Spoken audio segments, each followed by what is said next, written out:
Hello, everyone, and welcome back to the Sons of Sequoia podcast. SOS, is this 13, David? Our 13th episode, and as by virtue of it being our 13th episode, today we're going to discuss superstitions. Superstitions. Now, before we get into that, we could talk about the big game yesterday. We watched the big game. And football, I could take or leave. But I like the Super Bowl because after Thanksgiving, I think it's America's second greatest food holiday. Just an excuse to overeat. And speaking of that, I don't understand. There's this guy, I think Malcolm Gladwell. He said, if you do anything for 10,000 hours, you become an expert at it. Well, I've definitely eaten for 10,000 hours of my life. And yesterday I immediately overate and felt sick. So I don't think that I'm quite an expert at it yet. Like, why is that? Well, some things, I think there's a fine line between being an expert and having an addiction. Yeah. And you're addicted to food. I'm addicted to food. I'm addicted to water, like my friend says. Yeah, addicted to water, addicted to food. All right. It looks like we're alive. Everything is good. Good. So, yeah, talking about superstitions, I got to say, attribution where attribution is due. I didn't include it in the PowerPoint, but I got the answers to these questions about classic superstitions from I think it was a livescience.com article. So I Googled it, and an article came up, and then this had the ones that I wanted. But I put it into a PowerPoint, and I have to give them attribution because it was one of those websites. I mean, thank you for the content and sort of giving us a little framework to build today's episode around. But you go to the website, boom, big pop-up. Subscribe to Live Science. You say, no thanks. You scroll down, boom. Do you want to turn notifications on? No thanks. You scroll down a little more. It's like, boom. Do you want Live Science to know where you live? Like, no thanks. You scroll down a little more. It's like, do you want to give Live Science your social security number? It's like, geez. It's an obnoxious website. But they did give us the material for this podcast. So thank you to them.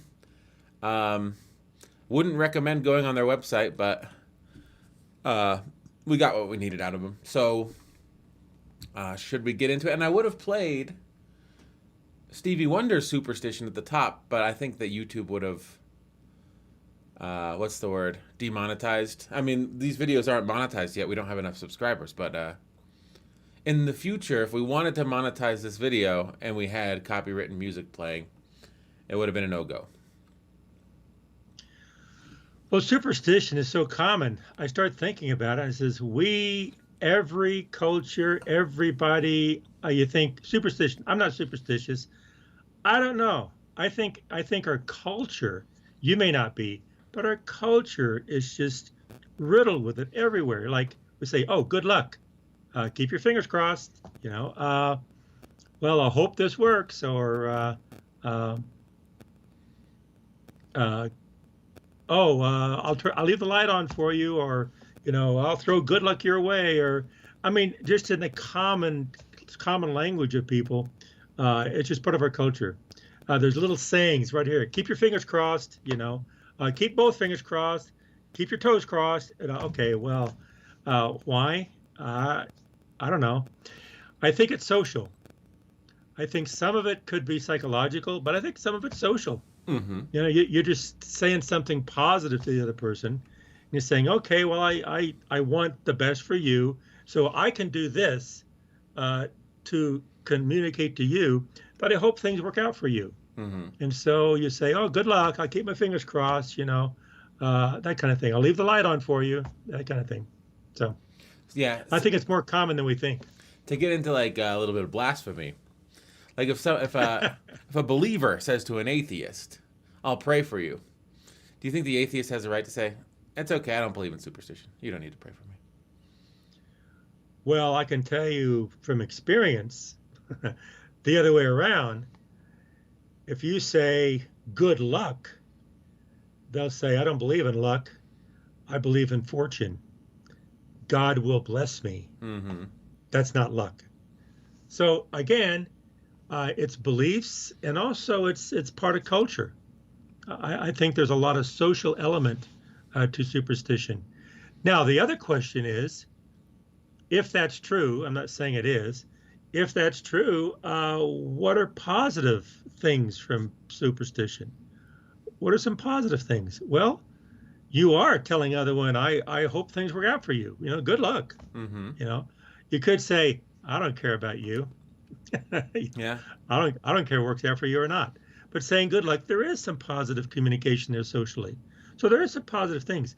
The other thing psychologically, you say, oh, well, I threw salt over my shoulder, or I did this, or I did what I was supposed to do, and it makes you feel better about moving forward, and just put it in the past because I've already done something superstitiously to move forward. So there might be some kind of a support and help from a psychological standpoint too. There's a placebo effect.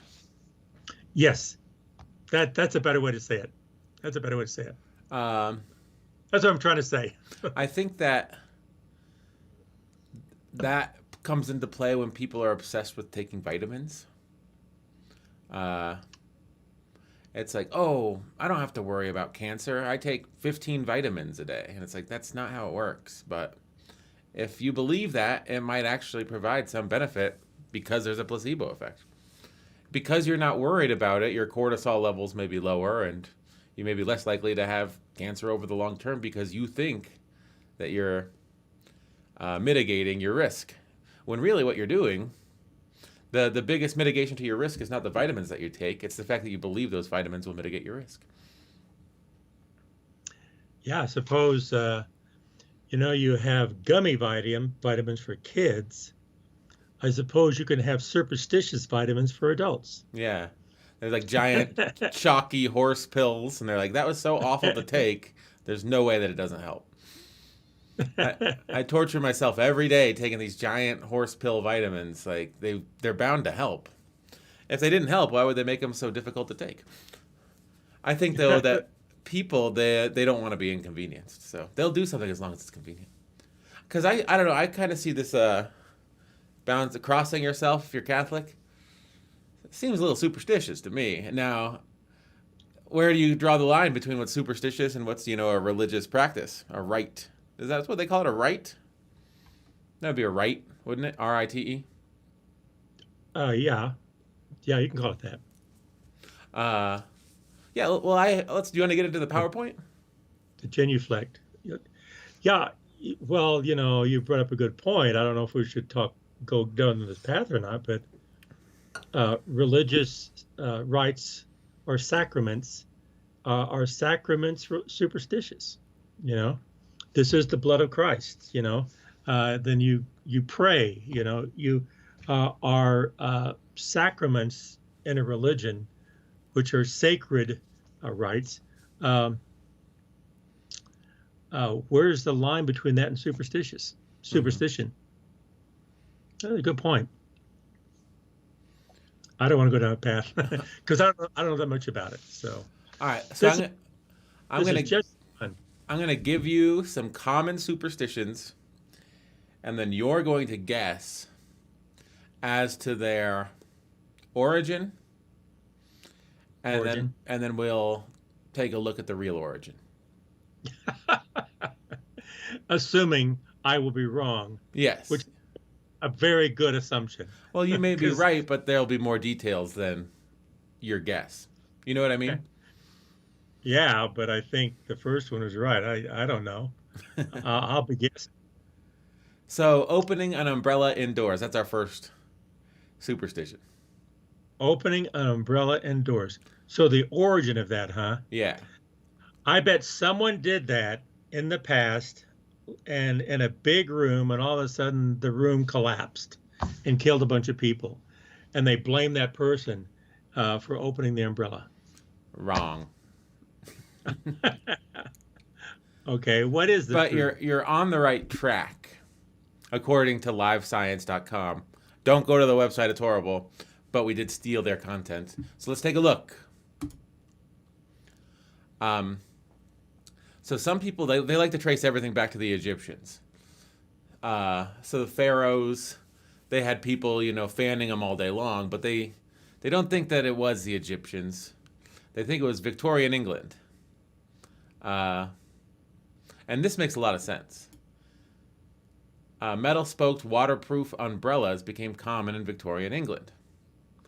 But back then they had stiff, clumsy mechanisms for opening.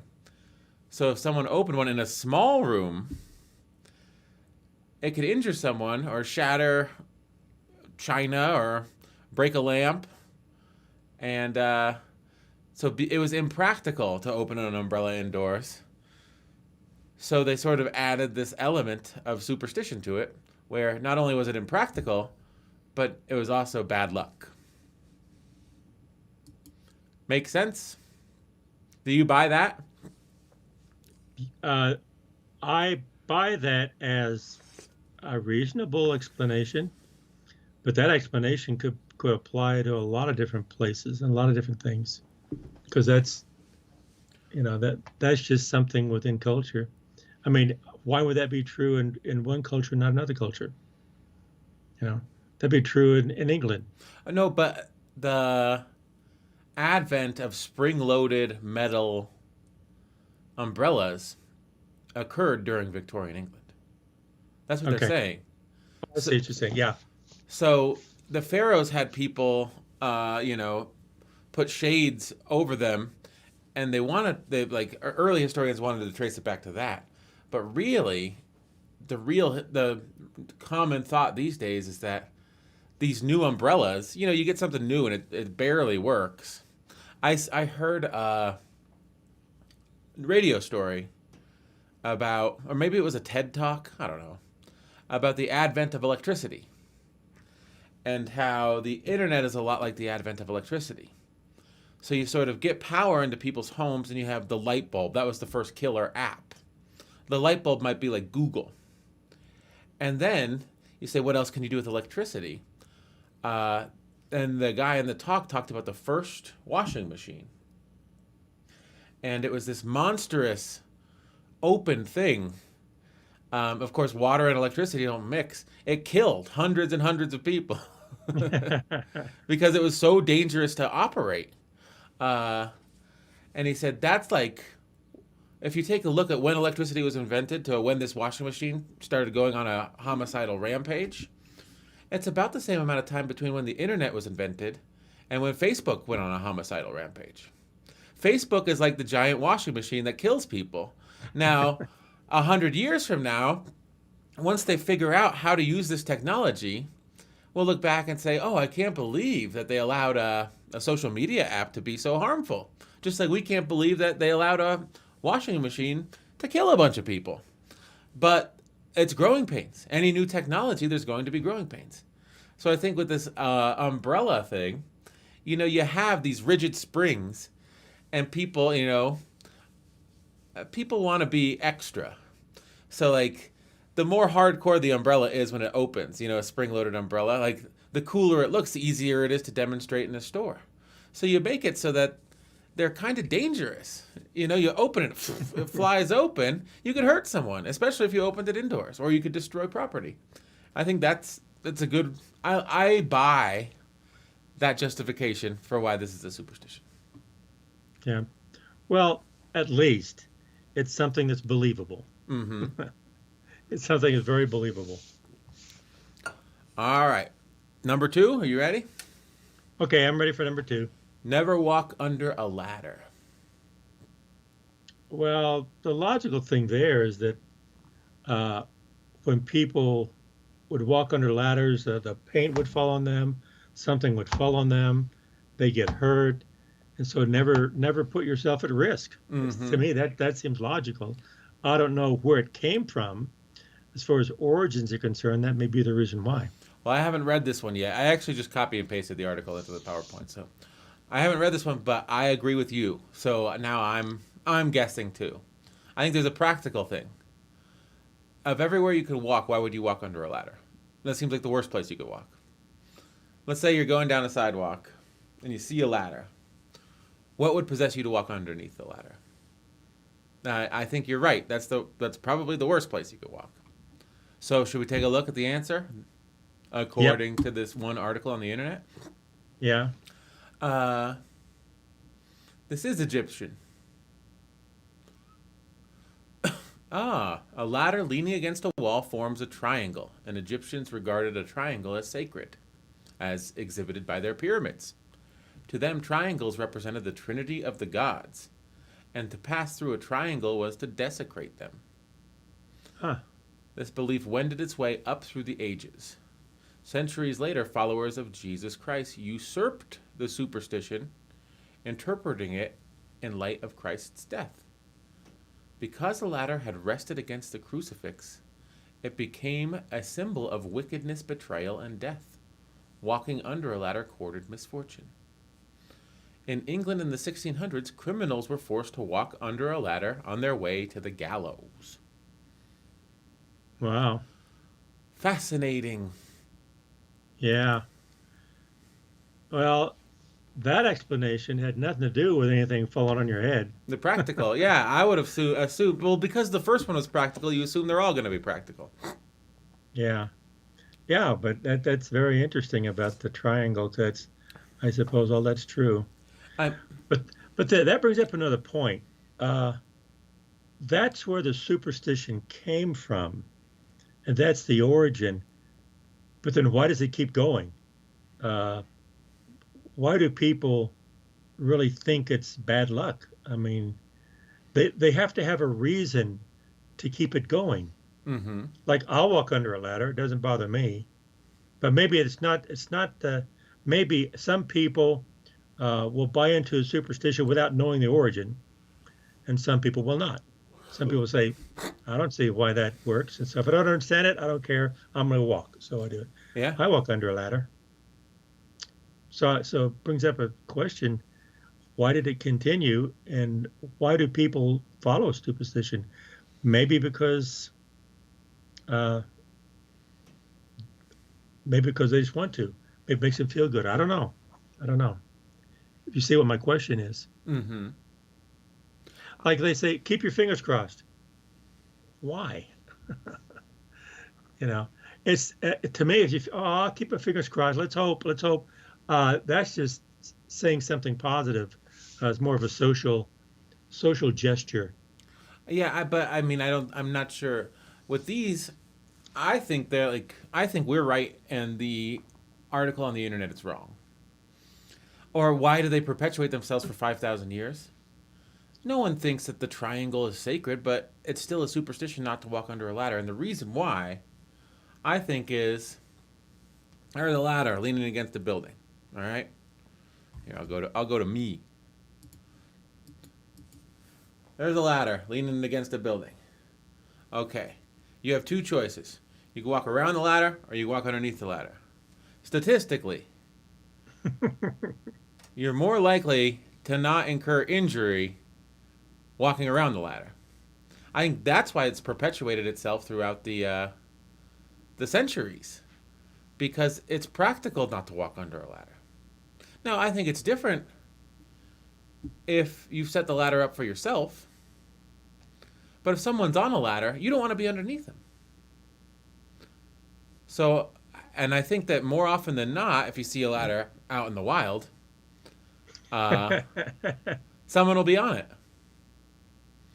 Yeah. So I see it. There's a practical application. I think a lot of these. Well, the next one I'm looking at, the title, it's not true, but well, I think there's two things going on. One is the origin of where they came from, and two, why do we continue them? What's the propagation, and why do we continue them? And the reason we continue them may be different than where they came from. Which is another good point.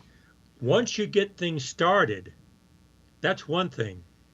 To keep things going, that's another thing. And sometimes the force to keep things going is different than the force that created it in the first place. mm-hmm. And that's that's logical. That's common. The way you get things started is not the same reason, force, or ability to keep things running. And that's true in business. To start up a business is different than growing a business. Yeah, or to The, run the, for president is different than being a president. yeah, yeah. Being a candidate is very different than being the is I mean, holding office. that's true for a job. The person that That's interviews right. the best, that has the most impressive resume, they may not be the best person for the job. They may get in and they say, "Oh wow, I went from junior vice president to senior vice president. Now that I'm here as senior vice president, that's on my resume. Let me look at a slightly larger company that'll make me executive vice president." And you went through all these months of a hiring process, and you said, "This is the guy. Look at him, junior vice president, very well spoken, great resume. Let's get this guy." And you maybe cast someone else aside who, yeah, this guy does not have the charisma, but he really seems to like our company and he'd be with us for the rest of his career. But no, we want the charismatic guy. The charismatic guy gets in, immediately starts looking for a better job. He's gone in a year or two, and you're like, why the hell did we go through this process in the first place? Well, we're getting off track a little bit, but I got a story about that, specifically about that. Not to give any names or anything, but years ago, I was teaching decision theory, and I taught this one technique, and I had my students go out and come back and bring case studies using this technique of making decisions. It was a decision model, and so they went out and they came back from this one company. One group said, here is how they made decisions on hiring people. Another group, here's how they made decisions on promoting people. And they compared the two, and hiring people and promoting people had different criteria. And then they were talking about, yeah, I heard that company is going to have a RIF, which is reduction in force. If you're going to fire people, who do you let go? The ones who don't have a good hiring record or a good promoting record, a promotion record. Mm-hmm. So they hire you for one reason, but they're going to keep you for another reason. And that's really common. Yeah. So the superstition may have an origin, but that may not be why we keep doing it. Mm-hmm. Well, there's a lot of stories and explanation for a really simple statement. Yeah. But I think it's good to make. I don't know. And I think it's a good principle to keep in mind too. The way you get things started is different than how you keep things going. Mm-hmm. Oh, and I'm trying to think, how did we get here from don't walk under a ladder? But we did somehow. Because there's a pyramid, or the thing will fall on your head. Something, and this guy's going to drop his screwdriver on your head. Yeah. You get this thing sticking out of your head. That has nothing to do with a pyramid. Yeah. Like, so there's a guy, and he's got a big old bucket of paint, and he's painting this wall on this ladder, and you say, I'm going to walk right under this ladder. And then you think, I better not.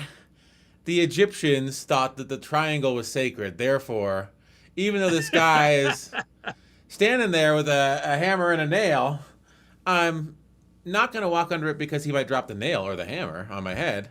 I'm not going to walk under it because the Egyptians thought the triangle was sacred. That's...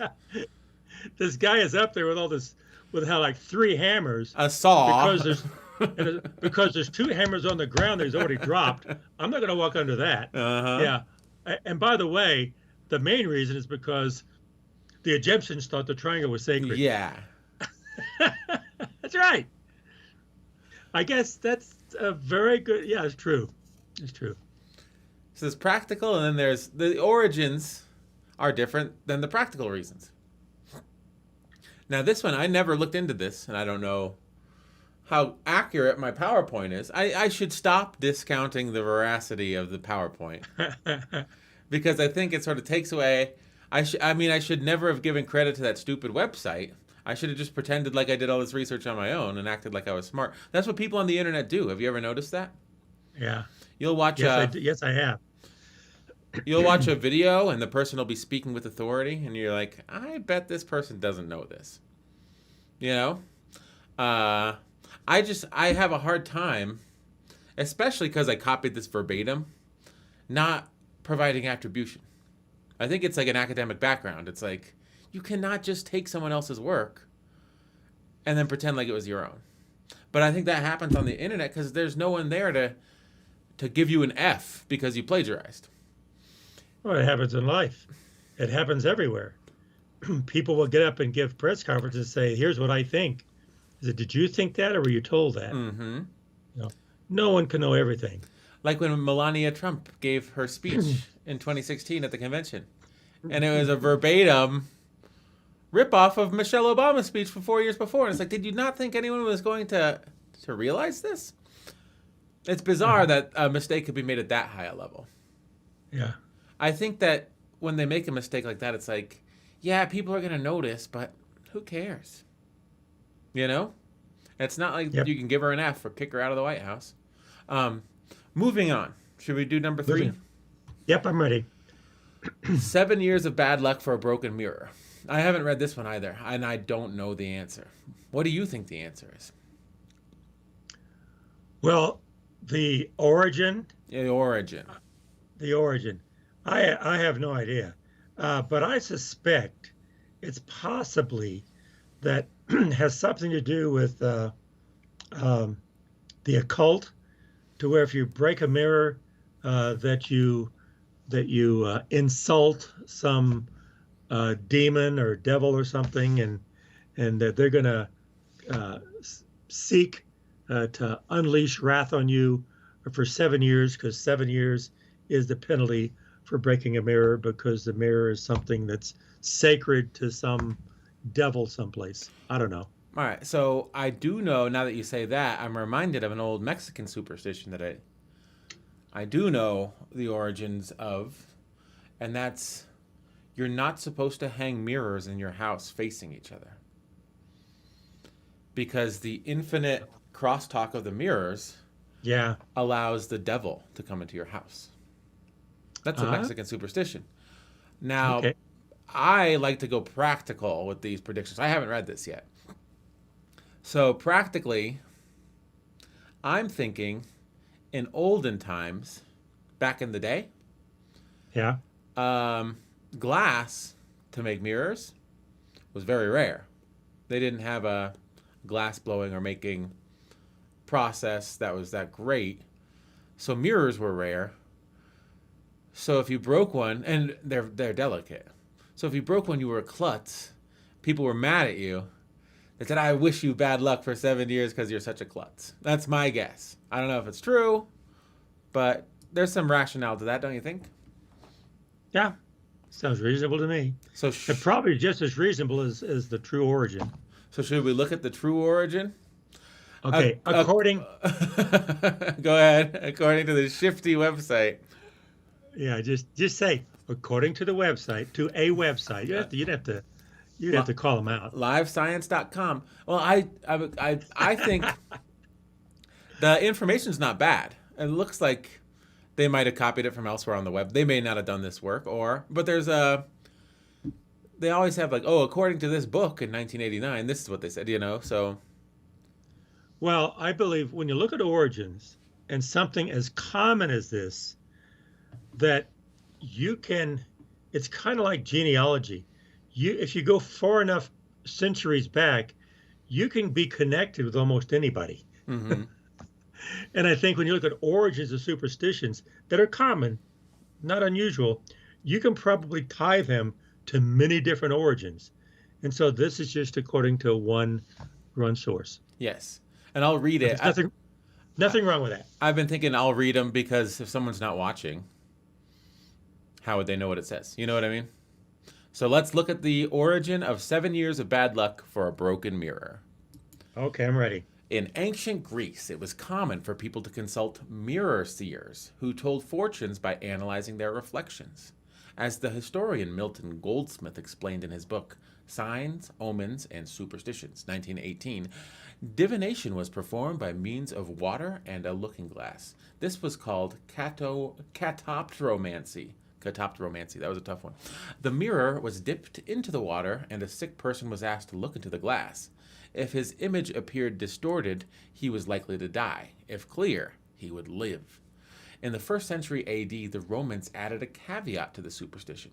At that time, it was believed that people's health changed in 7-year cycles. A distorted image resulting from a broken mirror therefore meant 7 years of ill health and misfortune, rather than outright death. Hmm. So it doesn't really have anything to do with a broken mirror, right?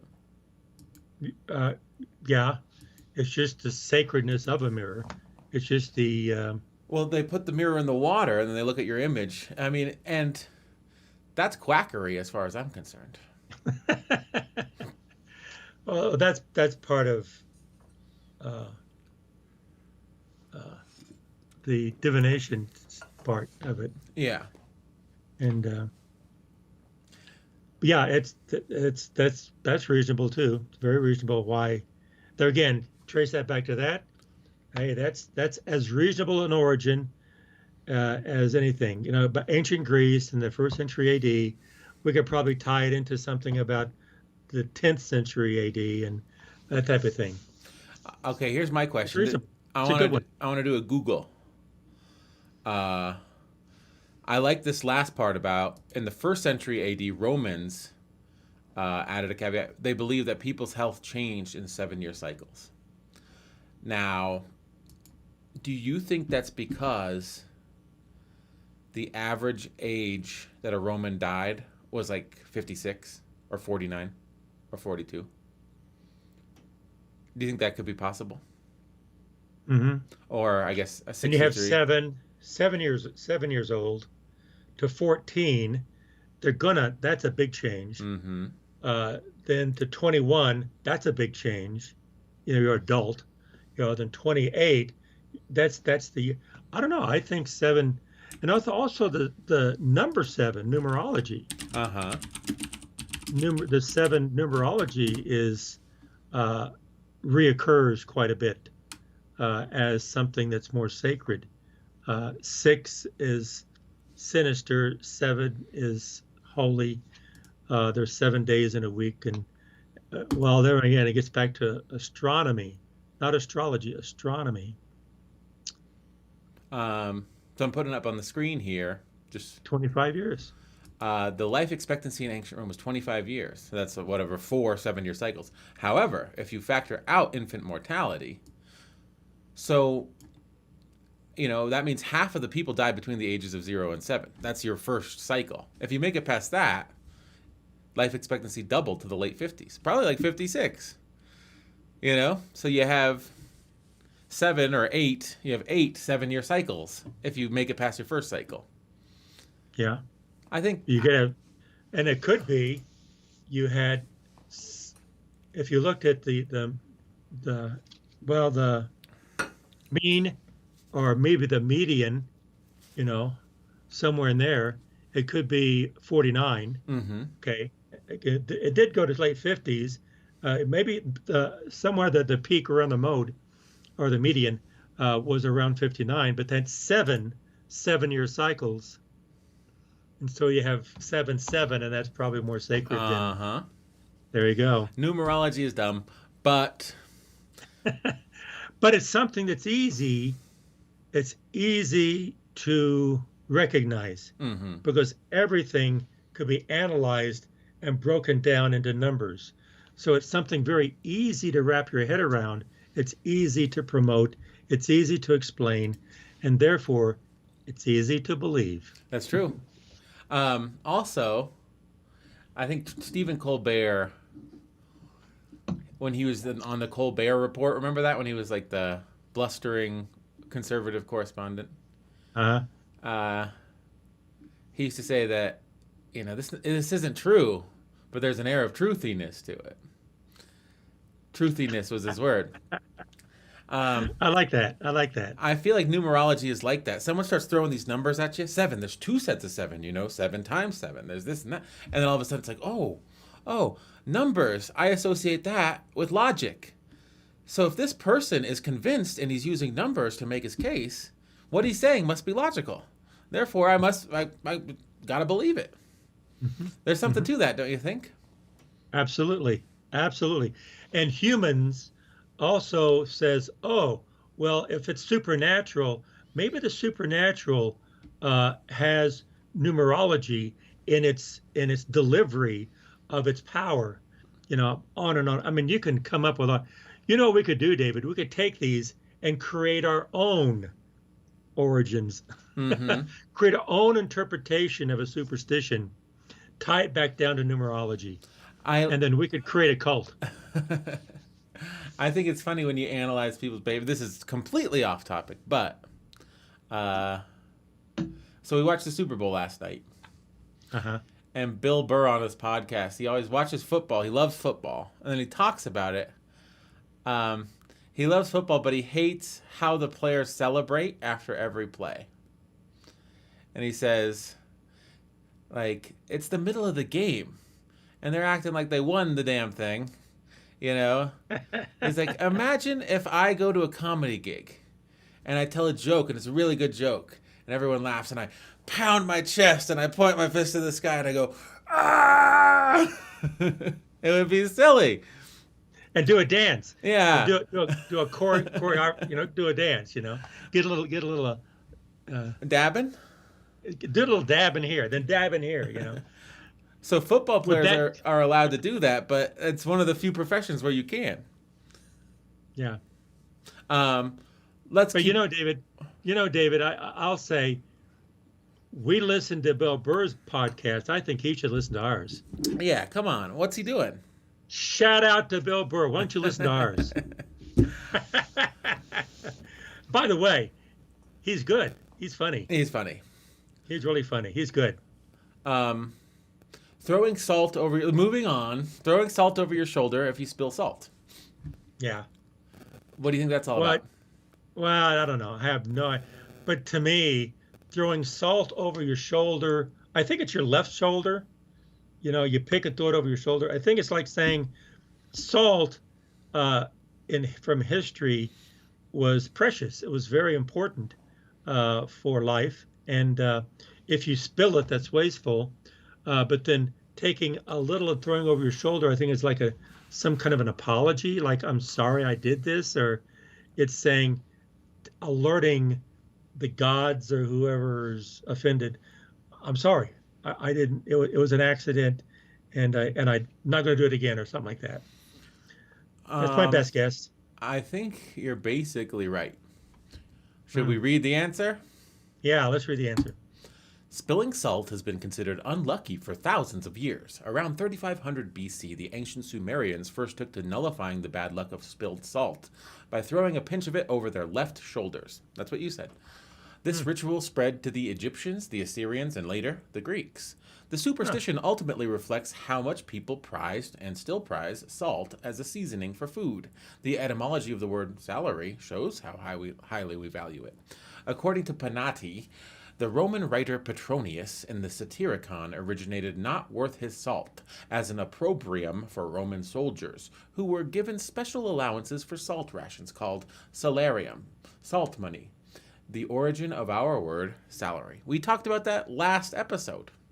Isn't that funny? Yeah, yeah. I said, worth his salt. Like, is that a real phrase? And you're like, I don't know. And we look, isn't it fascinating? 2 episodes in a row, this comes up. Yeah, pretty salty. Salty. Do you know what it Pretty means? salty. Do you know what it means when a kid says that you're salty? I think it means you're smart aleck or something. No. It means Oh, you're okay, like, what is it? it means your butt hurt. You're upset about something. Ah. Like Donald Trump was pretty salty about losing that election. Oh, like rubbing salt in a wound. I guess, yeah. It's sort of like you're upset and it's showing. Oh, okay. He was pretty salty when he got that gang of domestic terrorists to storm the Capitol. But at least he won't get in trouble for it, so. Yeah. Yeah. Oh well, if we're being since we're being sarcastic, well, if you only have 1 week left, you can do whatever you want. Yeah. You can even overturn the government if you want. I mean, everyone else does it. Why can't I do it? So that was close on salt. You were very close. I think that one's dumb. I think they're all dumb. But But why? It didn't say why the whatever 35,000 BC. Why you throw it over your left shoulder? Why do you throw it over your shoulder? Why was it the left shoulder? So it never went into that. Also, To it's notice. like, uh, this is what I don't get about the whole pick some up and throw it over your left shoulder to ward off bad luck. It's like, the first paragraph or the first is like, salt was highly valued. So why wouldn't you just like sweep it up and put it back if you spilled it? Yeah, Like, why would you throw some over your shoulder? It just doesn't make sense to me. yeah. Instead of worth your salt, what do I say? Sweep your salt, Yeah. clean up your salt. You know, reuse your salt, collect your salt, Collect your salt. collect your salt. If you spill Don't. salt, brush it into your hand and put it back into the salt shaker. Yeah, That's good luck. collect your salt. Collect your. Yeah, save your salt. Save your salt. Don't be salty. Yeah, don't be salty. Save your salt. Okay, how many more do we have? We have four more. Yeah, And well, we're making up our own here, David. I think we should go back and make up our own. Moving forward, we'll make up our own. Um, sorry. Still early. It's Monday. I'm a little tired. The next one is knocking on wood. Oh, knock on wood. Well, I don't know what the origin of that is, but I seem to remember at one time someone was saying, oh, you knock on wood because you alert, in Ireland, you alert the leprechauns that you don't want them to play any tricks on you. Interesting. I kind of remember that way back when, maybe when I was young or something. And that's why you knock on wood. And I had people knock on wood with their head, bum, bum, bum, as if their head is wood, but bone is not wood. But the point is, knock on wood to alert the leprechauns from Ireland. I don't know if that's true. So maybe we need to find the real origin from your source. Okay, according to my source, and I didn't read this, but I'm realizing now that I will remember these origins because we did this podcast, but I have a hard time conjuring the imagination to believe in any of this gobbledygook. So it's hard for me to reverse engineer stuff because I think all superstitions are dumb. So, Well, before you read that, speaking of what you just said, you think it's all gobbledygook. Remember when you were in grade school and the teacher had a paper bag and said, shake, shake, shake, there's a leprechaun in the bag. yeah. And all the kids said, oh, there's a leprechaun in the bag. And you said over there says, you're just faking it. You're just faking it. Yeah, leprechauns aren't real. Yeah, there's no leprechaun in no bag. They're not real. And you're just faking that. And the teacher, I think the teacher was a little bit upset because you didn't have an imagination. You have an imagination, but that's over the line. Yeah, I mean, I should consent to being lied to. I knew leprechauns weren't real. I knew something else was going on. It was something living. It ended up being a bunny, I think. But it's like, it's obviously not a leprechaun. What were you like in the second grade or something like 7 Yeah, years old? second or maybe first grade. I was 7 or 6 years old. Yeah, but even then, it's like leprechauns aren't real. And I think she was a little upset because she didn't have the imagination. Says, you have imagination, but imagination doesn't mean believing in something that's not real. Yeah, if anyone should have been upset, it should have been me. I was being lied to by an adult. Go get him, David. Right? Yeah, go get him, David. Yeah, well, what to me, she should have been upset because you were so practical. She should have recognized, here's a kid that's not going to be lied to, that's not going to be taken in by the next charlatan that's going to take him down the primrose path into oblivion. He's not going to let that happen to him. Now, these other kids might. Some say they might. But he's one kid that probably won't. Why didn't she see that? Mm-hmm. Because adults are lied to, and they believe it all the time. Yeah. which is not superstition, but you probably could use superstition because so much of what's happening today is people believe in it as if it's superstition. Okay. Anyway, I was so I was working a job up in Louisville. Um, won't name the company, but that was back when I was a smoker, and I would go out and I'd smoke on the smoke breaks because it beat working. But it was like a typical office. There were young people, there were old people, but uh, this young girl, she was in her 30s, and then the middle-aged ladies that were the office workers, we'd all go out, and she's like, "Yeah, me and my husband were trying to buy a house." Like, "Oh, yeah, we put in an offer." Um, and it's like, "Where is it?" And she said the neighborhood, and then she said, "Yeah, it's just my only issue is that it's a very old house." Uh, and then one of the middle-aged ladies asked the younger lady, he's like, "Oh, are you afraid of spooks? Are you afraid there's going to be ghosts?" She's like, "Yeah, I'm afraid there's going to be ghosts. Like, because the house is so old." And I'm sitting there, my jaw drops, and I'm like, "Ghosts aren't real." Like, that should not be a buying criteria. Like, are you afraid the pipes are going to freeze more easily or the foundation's going to be cracked? That's where your head should be when you're buying a house. Not, you're afraid there's going to be ghosts because the house is old. I don't know. It's second grade all over again. Yeah. You are who you are, but that's good. And some people will believe in that, Mm-hmm. and some people will not. And that's just human nature, that people are different. But also, I have a problem. Like charlatans, they'll exploit someone's propensity to believe in superstitions. I have a problem with that as well. Me too. Me too. Um, And they make people believe in them to their detriment. The yes. people who believe in it to their detriment, and they can do things that are harmful, Yeah. and that's not right. It's not right. So, Yeah, knocking on wood, should we find out what it means? yeah. Bringing it all back home. Let's bring back to knocking on wood. Though historians say this may be one of the most prevalent superstitious customs in the United States, its origin is very much in doubt.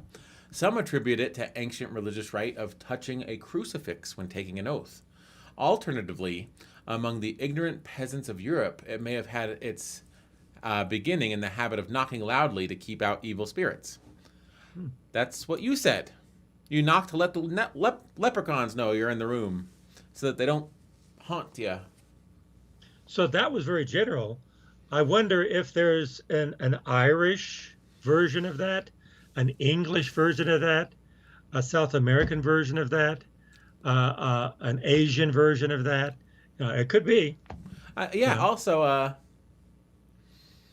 like there might be a practical, like you want to ward off evil spirits, but also if you come in and you knock on wood, and there's something going on that you don't really want to see, it might alert humans. That's You right. know, like in multi-generational households, in the 16th, 17th, 15th, 14th century, you might come in and knock on wood, and by doing so, you can narrowly avoid seeing your grandparents having sex. Because they heard you and they're like, "Oh, we better quit this." Yeah. Or you knock on wood to say I'm coming in, so that they don't spear you because they get Yeah, scared. yeah. There you go. Like knocking on a door. It's like knocking Like on knock on wood. the door to come in, yeah. But this is like knock on wood. Usually it's like for good luck, Mm-hmm. you know. It's all a Like, bunch oh, of gobbledygook. yeah, it's kind of like saying, well, I hope this today is good. Knock on wood. It's Mm-hmm. like I want this to be true. I want this to for good luck. Yeah, you're warding off evil spirits, or it's like touching a cross. I could see that because crosses were predominantly made of wood. Yeah, and people do that today. Even religious people will touch the cross and will touch sacred things that have been blessed. Mm-hmm. They'll touch the stone and the wall and all that stuff. And uh, you could say it's gobbledygook on one perspective. The other perspective is that if it helps them, you know, sometimes superstition is good if it's positive, it helps people. Anything can be taken to extreme. Mm-hmm. It reminds me of there's a Bill Hicks bit where he says, "You think if Christ ever comes back to Earth, the first thing he'll want to see is a cross?" That's like wearing a rifle pendant and going up to Jackie Onassis and being like, "I'm just thinking of John, Jackie. Just thinking of John." That's a Uh, good point. okay, the next one we got 10 Well, minutes. Oh, go I've ahead. I've heard that said though. I've heard that said. It says it's people who are not in Christianity look at Christianity and say, why do they have the cross as something to remember? Because that was death. So they celebrate death. You know, what if they celebrate life? And so some Protestants and some Christians celebrate the dove, which is the risen Christ, not the cross, which is the death of Christ, Mm-hmm. because that kind of thing. So I've heard that said, and it is kind of interesting, where the cross uh, to some cases becomes a superstition Oh because you yeah. touch. Well, I mean, also I think that the cross, unlike the dove, if we're going to call it a superstition, it's much more practical as a symbol. Can a 2-year-old child draw a cross? Yes. Can they draw a dove? No. If you want to put a cross atop your church, you need 2 beams of wood. If you want to put a dove across your church, you need a master woodworker. There's a practical side to it. Yeah, that's Okay. probably true. Yeah. So Okay, next one. speaking of God and superstitions, saying God bless when someone sneezes. This one's Oh, I think I know this one. I think I know this one. I think the pandemic of 1918, when you sneezed, it meant you might have the virus, and you're going to die. Your likelihood is very high you die. So when you sneeze, you're afraid that that person has a disease, and so you say, "God bless you," that you don't have a disease. It's just a sneeze. It's not a virus. I think you're right, except your timeline is about 1500 years off. Oh, 6th century AD. Let's read it. In most English speaking countries, it is polite to respond to another person's sneeze by saying, God bless you. Though incantations of good luck have accompanied sneezes across disparate cultures for thousands of years, all largely tied to the belief that sneezes expelled evil spirits, our particular custom began in the 6th century AD by explicit order of Pope Gregory the Great. The terrible pestilence was spreading through Italy at the time, just like you said. The first symptom was severe chronic sneezing, and this was often quickly followed by death. Pope Gregory urged the healthy to pray for the sick and ordered that light-hearted responses to sneezes such as, may you enjoy good health, be replaced with the more urgent, God bless you. If a person sneezed when alone, the Pope recommended that they say a prayer for themselves in the form of, God help me. and when you say Gesundheit in That- German, that means good health. Mm-hmm. So, yes, it is in response to the fact that if you're sick, especially back in the day when they didn't really have medicine, you're screwed. So you got to leave it in God's hand at that point. That's right. That's right. And some people survived and some people didn't. And the only thing you could say was the hand of God had a selection there of some kind. It was God's will. Now, do you feel like it's somewhat blasphemous to say that saying God bless you to someone is a superstition? It all depends. Like, if you believe that divination with a mirror and water is divine, it's blasphemous to call that a superstition, right? Well, there's a difference there. The big difference, going back to religion, the big difference is upon which power do you call? Do you call on the power of God or the power of not God, which has been called Satan or Beelzebub or something that's negative? So there's a bifurcation of God and not God. And so not God is sin. And so divination historically is condemned because it's calling on the evil spirits, not the godly spirits. Yeah. Although, That's what I've heard. yeah. Although you could either say it's all superstition because God's not real, or you could say, oh, yeah, the church doesn't want you to do this, so they call it the devil. But the thing about God is that he's everywhere. He's everything. So if it is real, you actually are calling upon God. Right? That's an argument. That's an argument that many people would not agree with. But that's an argument. And some people do agree with that. So See, the thing is, what's right is to do it our way. What's wrong is to not do it our way. That's what they're saying, right? yeah, they're kind of saying that. It says Um, God is the right way and not God. And I say not God because because actually the definition of sin is something that's not godlike. yeah. So it's not necessarily an act. It's something that's not done that's godlike. It's apart from God. All right, we got 3 left. We're going to go a little bit over, if that's okay with you. Well, we're having fun. I'm All having right. fun. Hanging a horseshoe upright for good luck. Typically over a door. You do that, right? I saw you in We your did that. garage. We have that in our garage. Kathy put it out there, and I go, yeah. Oh, we've got a horseshoe, and she said, let's put it up here. And I go, yeah, let's put it up there. Put it this way. Yeah, put it that way. Because when it goes up, all the good luck stays in the horseshoe. If it's down, it falls out. All right, we're going to see if That's you're all. right. That's just what I thought. Let's see. Hang a horseshoe upright for good luck. The horseshoe is considered to be a good luck charm in a wide range of cultures. Belief in its magical powers traces back to the Greeks, who thought the element iron had the ability to ward off evil. Not only were horseshoes wrought of iron, they also took the shape of the crescent moon in 4th century Greece. For the Greeks, a symbol of fertility and good fortune. The belief in the talismanic powers of horseshoes passed from the Greeks to the Romans, and from them to the Christians. In the British Isles in the Middle Ages, when fear of witchcraft was rampant, people attached horseshoes open end up to the sides of their houses and doors. People thought witches feared horses and would shy away from any reminders of them. Huh.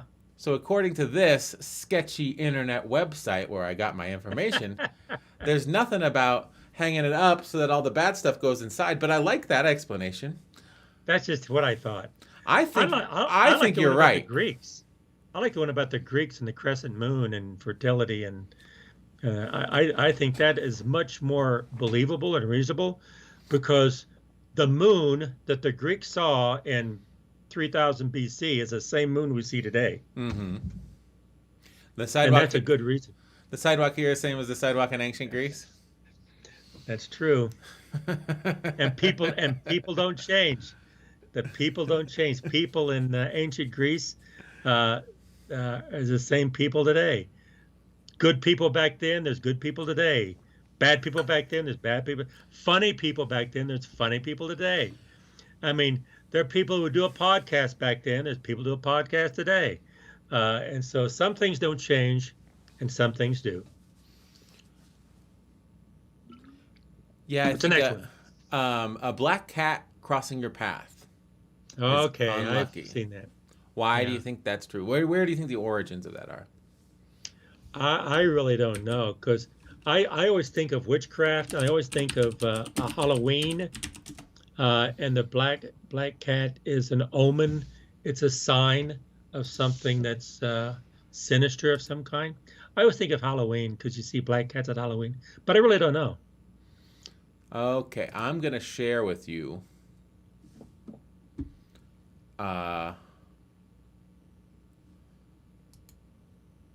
As long as we're talking about origins, before we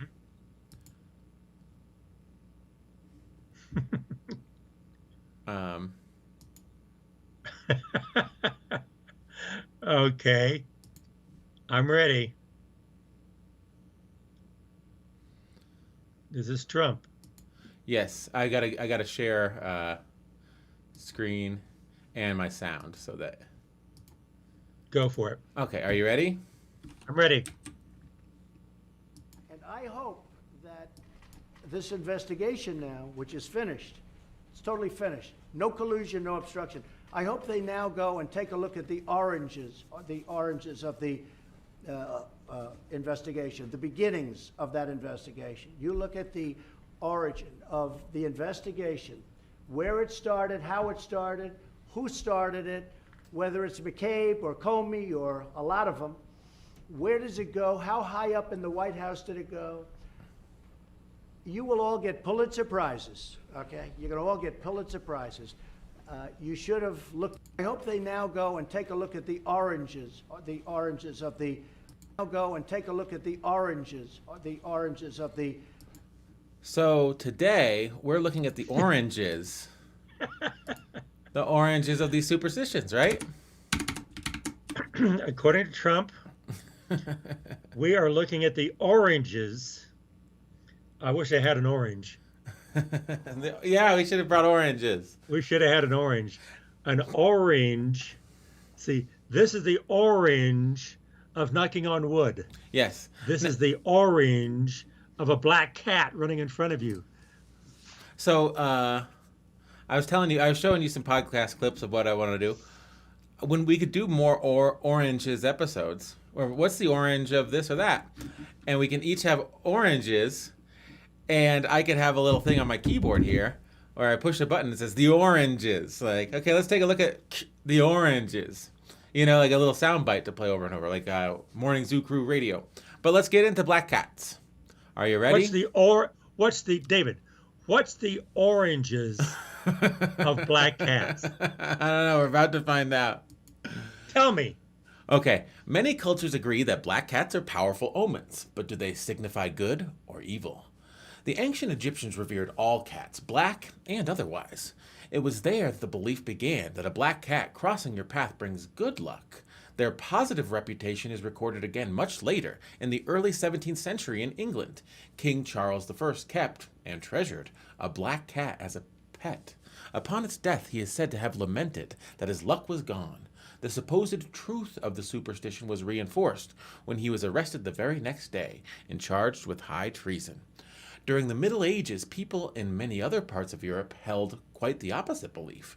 They thought that black cats were familiars or companions of witches, or even witches themselves in disguise, and that a black cat crossing your path was an indication of bad luck, a sign that the devil was watching you. This seems to have been the dominant belief held by the Pilgrims when they came to America, perhaps explaining the strong association between black cats and witchcraft that exists in the country to this day. Huh. I like black cats. Yeah, I like black cats too. I think cats are cool. We watched Try Guys last night because Laura likes them. I liked that episode more than a lot of the others. The cat sitting. And it's like, it's so dumb to make a video out of cat sitting because cats are kind of like on autopilot, you know? But it was funny. Well, I'm not that. Yeah, I watched the episode too, and all I will say about that episode and the episodes of Try Guys is I agree with the cat. The cat's not amused. The cat just keeps walking away. The cat just kind of like, okay, I'm done with this, and walk away. I mean, I agree with the cat. You know, I agree with cats a lot. Yeah, they don't take any. Nah, I'm not going to buy into this. You know, oh, you can go over the top, but that doesn't mean I'm going to. The cat. Yeah, like when the action was going down, they did a cut to the cat's face, and the cat was very stoic, placid. Not impressed. Yeah, they were doing cutting up and everything, and then the cat is the cat is just kind of like a bored face. To go, I agree with the cat. Well, we got one left. Episode 13. This has been fun. Yeah, I think this is a fun format. But next time we do this format, I need to have the sound bite queued up. Oranges. Okay. And we need to have oranges. No, maybe we should talk about one superstition relative to whatever the topic is on each of our podcasts, and then you preface it with oranges, oranges, oranges. Yeah, and then we say it. We need to take a look at the oranges. Right? Yep. Let's Oranges of the oranges of the Do the sound. The oranges of sound's not there. Oh, you can't hear it. Investigation. No. The beginnings of that investigation. You look at the origin of the investigation. He said it right the second where time. it started, how it started. I hope they now go and take a look at the oranges. Go and take a look at the oranges. I hope they now go and take a look at the oranges. We're taking a look at the oranges, right? Yep, we're looking at the oranges. That's what we're doing. According to President Trump. Okay, so our final. Are you ready? I'm ready. Our final superstition is, why is the number 13 unlucky? On our 13th episode. Well, it's a prime number. Mm-hmm. And I don't know. I never thought of it that much. It's a prime number. I always thought, it's a prime number. But then again, 12 happens a lot. Getting back to numerology, since 13 is a number, I think it has something to do with numerology. But the placement of 13, the proximity of 13 to 12, and 12 reoccurs quite often as a number that's positive, that's good.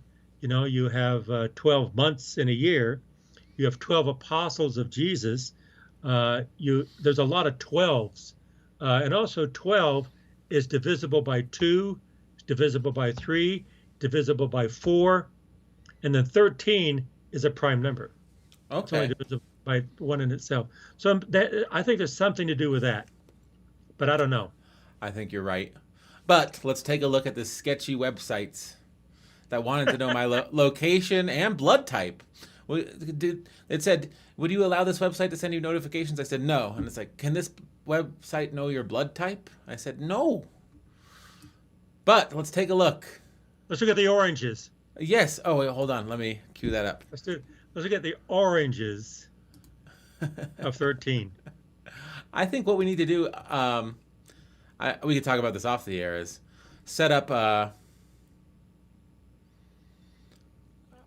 separate, I don't know, because there'd be crosstalk. I could mute my mic. Like a separate instance of Skype or Zoom or something where you can just hear my computer sound. You know what I mean? Yep. Like a separate call that's just my computer sound and then my mic's muted, if that makes sense. Makes perfect sense. Wait, hold on. But though, if I mute my mic and then, wait, what am I doing? Mute my mic and then share.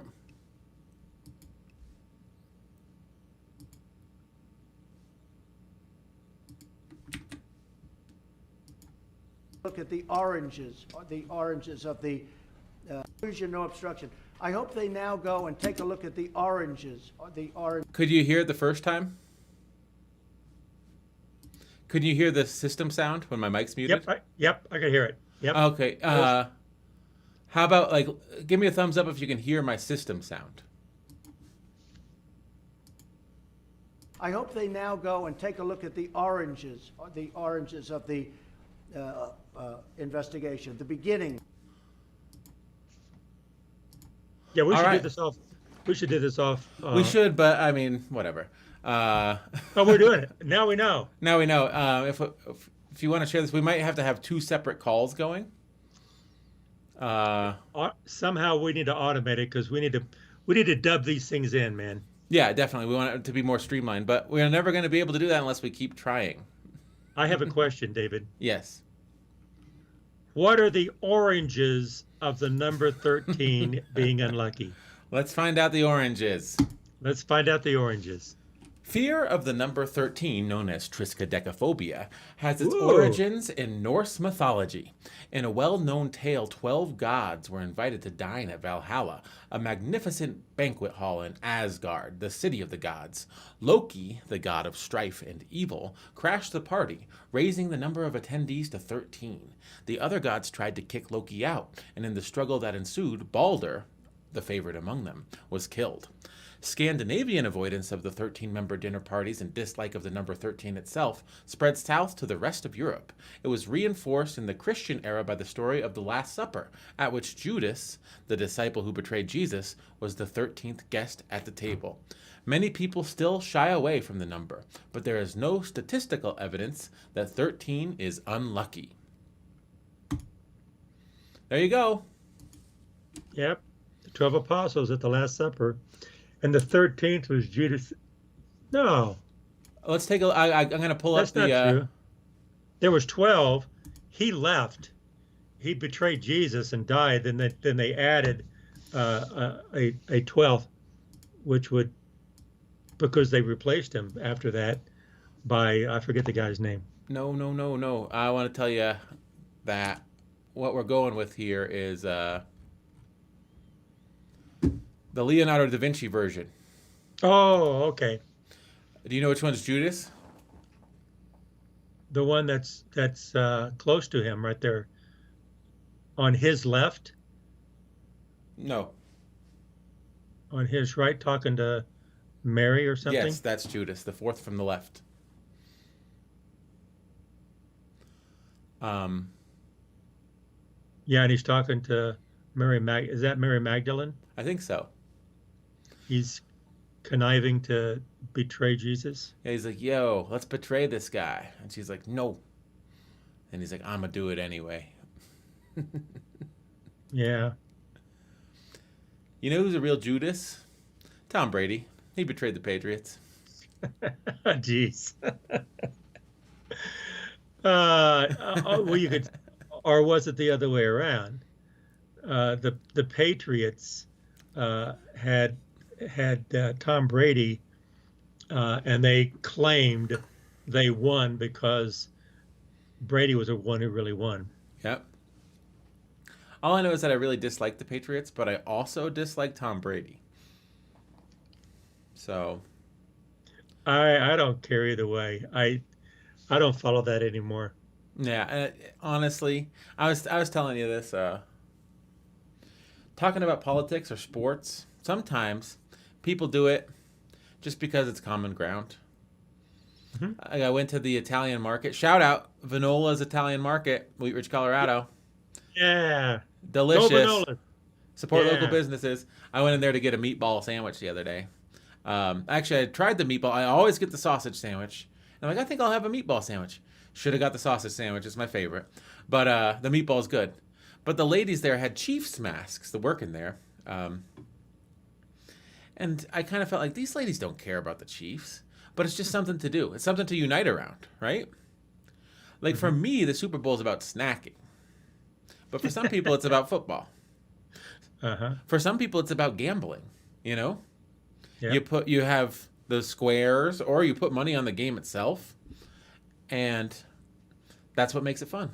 For me, what makes it fun is overeating, napping through the entire second quarter because I ate too much, then waking up and eating some more. That's what I did. For some people, it's just about being angry. Mm-hmm. They want to find something to be angry about. Because if they're angry, that emotion just makes them feel alive. And some people just want to be angry. Yeah. I'm angry at Tom Brady. There you go. As you can tell, I'm livid. What did he do to you? You know? Yeah. He cheated. I just don't like cheaters. I don't like cheaters. And he's a cheater. And the Patriots are cheaters. Bill Belichick was a cheater. And then Robert Kraft, he got busted at that massage parlor in Miami for soliciting prostitution. So we know he's a cheater too. They're all cheaters. What do their coach, their quarterback, and their owner have in common? They're all cheaters. They're all also good friends of Donald Trump. But that's not why I don't like them. I don't like them because they're cheaters. But yeah, I guess that's a good place to stop. That's all I have for content. So that's one team and 3 players, or three people connected to the team. 1-3 is the number 13. 13. Hey. 13. And that's our subject of the podcast today. We went over, but we're just having so much fun. Our 13th episode. I think this was fun. I mean, and I think that anyone listening to this, they'll get some insight into the oranges of all these superstitions. That's right. And to know what we mean by oranges, you have to start listening to our podcast. That's right. So I think we can leave it there, right? We can. All right. Well, this has been fun. I'll talk to you tomorrow morning. Do you have anything you'd like to leave everyone with? Leave everyone with keep on talking, but listen more than you talk.